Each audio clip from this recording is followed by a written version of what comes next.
Hey everyone, welcome to the video. If you're diving into Metaphor ReFantazio, you've probably realized that choosing the right archetypes can make all the difference in your 80-hour journey. With 14 main origin archetypes and a total of 46 subclasses, each packed with unique skills and abilities, it can feel overwhelming to figure out where to focus your time. But don't worry, I've got you covered. In this video, we're going to break down the top tier archetypes, S and A rank, that will seriously elevate your playthrough.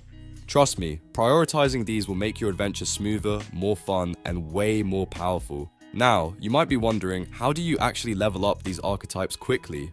Well, it's all about mastering a few key mechanics, like unlocking all your followers and farming EXP and MAG efficiently. Once you've got that down, you'll be able to unlock additional skills faster and give yourself a solid edge in battles. So, if you want to breeze through the game and guarantee those victories, focusing on the best origin archetypes is the way to go. Let's dive in and take a closer look at which classes should be your priority.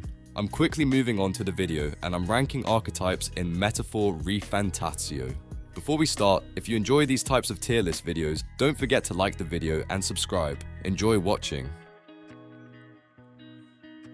My friends, only 0.1% of viewers subscribe.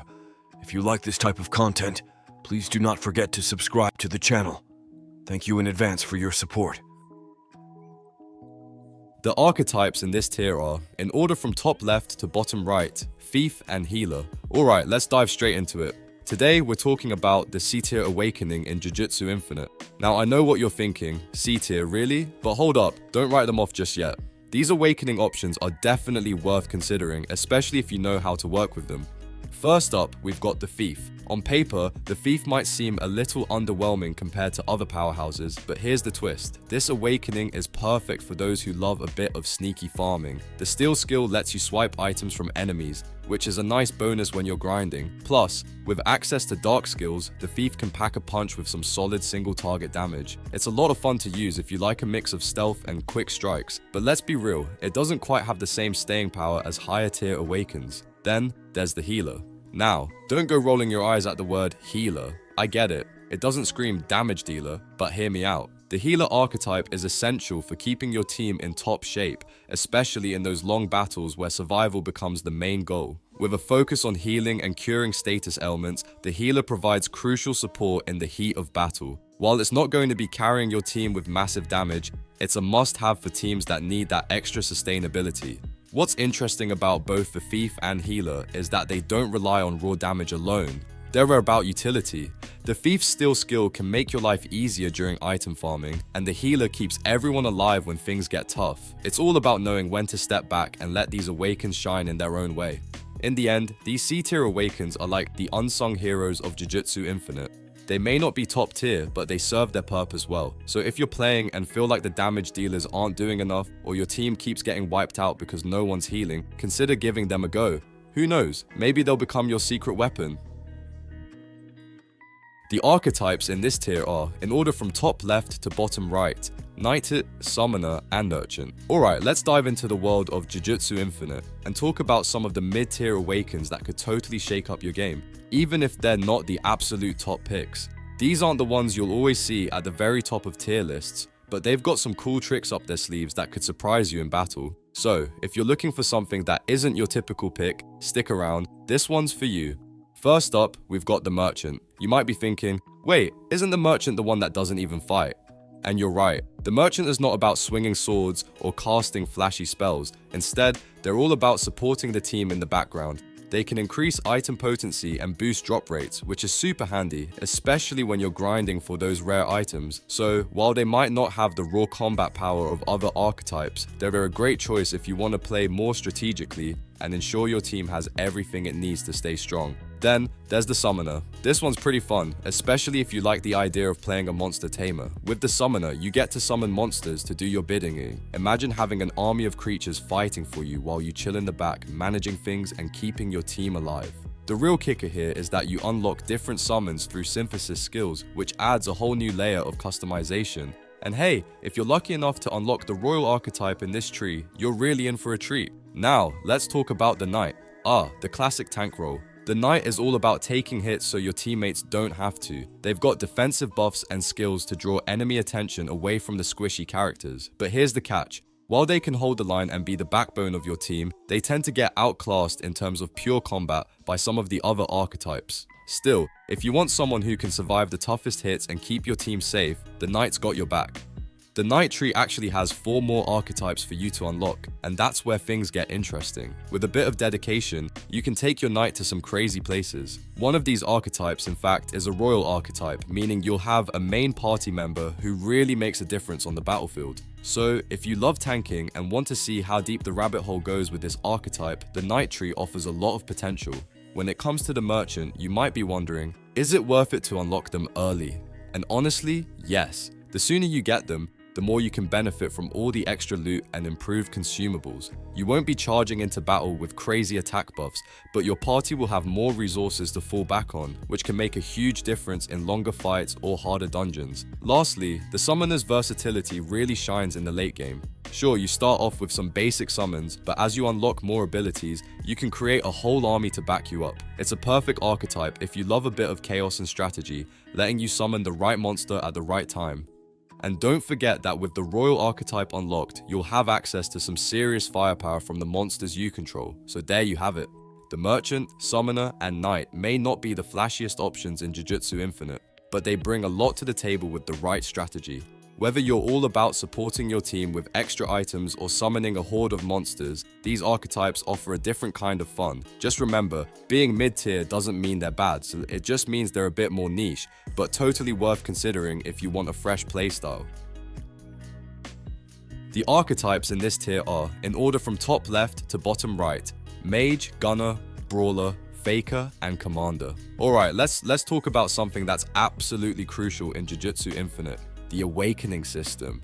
Now I know what you're thinking, another Awakening system? But trust me, this one's different, and it can totally change the way you approach your gameplay. So buckle up because we're diving into some serious power-ups that could turn the tide in your favor.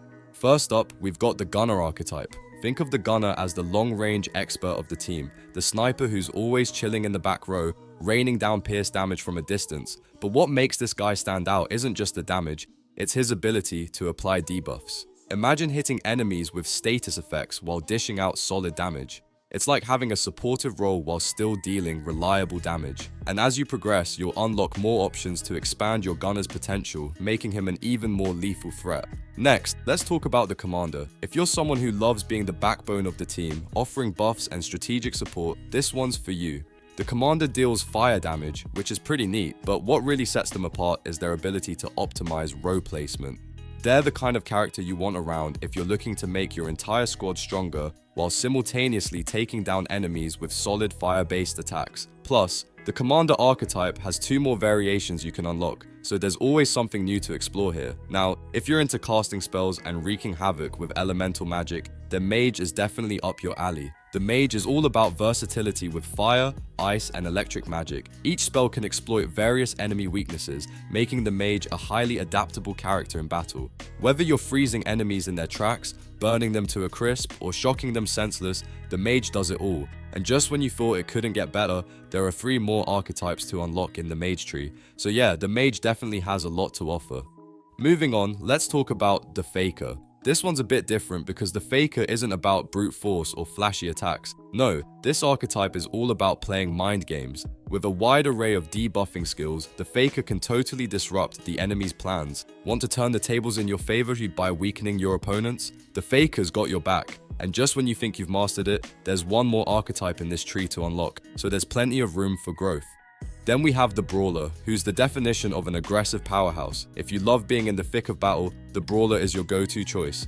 They deal reliable strike damage, and with their access to buffs, they can also enhance their own performance. But here's the kicker, the Brawler uses HP instead of MP to cast skills. That means you'll need to keep an eye on your health bar, but it also makes for a super aggressive playstyle, and just like the others, the Brawler has 2 more archetypes to unlock, giving you plenty of options to evolve your character. Each of these archetypes offers a unique playstyle, and the best part? As you unlock more of them, you get to experiment with different builds and strategies. Imagine combining the debuffs of the Faker with the damage-dealing abilities of the Gunner. Or maybe you want to buff up your team with the Commander while your Mage throws around elemental magic like nobody's business. There are so many possibilities, and it's all about finding the right combination for you. If you're someone who loves versatility and adaptability, the Mage and Gunner might be right up your alley.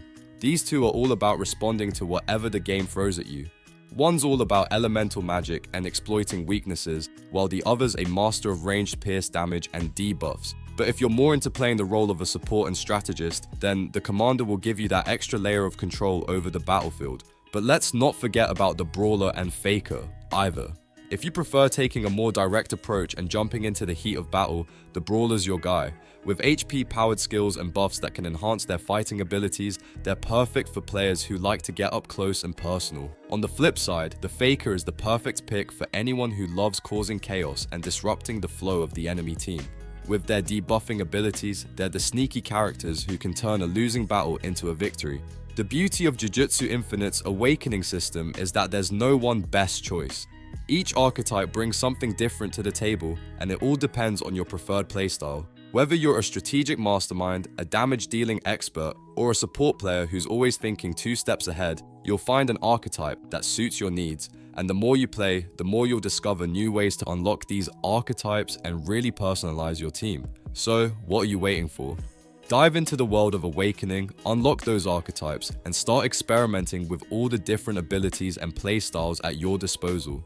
The battles are only going to get tougher, but with the right Awakening, you'll be ready for whatever comes your way. Keep an eye on those skill trees and let your characters grow, because in Jujutsu Infinite, the sky's the limit. The archetypes in this tier are, in order from top left to bottom right, Seeker, Warrior, and Masked Dancer. Let's dive into some of the best Awakening choices in Jujutsu Infinite. If you're looking to build a powerful team, it's all about finding that perfect combo, and today we're talking about some top tier picks that will make your squad unstoppable. So, buckle up and let's break down the top S tier Awakenings that are going to elevate your gameplay to the next level. First up, we've got the Seeker. This one is a total game changer. The Seeker isn't just versatile, it's basically a one-stop shop for all things support. With some of the strongest synthesis skills at your disposal, you're going to be the MVP of the team, no questions asked. Whether it's buffing allies or healing them when they're in a pinch, this archetype does it all. Plus, the Seeker has access to a wide range of wind skills, making them flexible and ready for any situation. If you want to be the glue holding your team together, this one's for you. Then there's the Warrior. If you're all about dealing massive damage, this Awakening has your name written all over it. The Warrior's offensive prowess is second to none, with skills that focus on physical slash attacks. Not only that, but it also comes with buffs that can strengthen your physical attacks and increase your critical hit rate.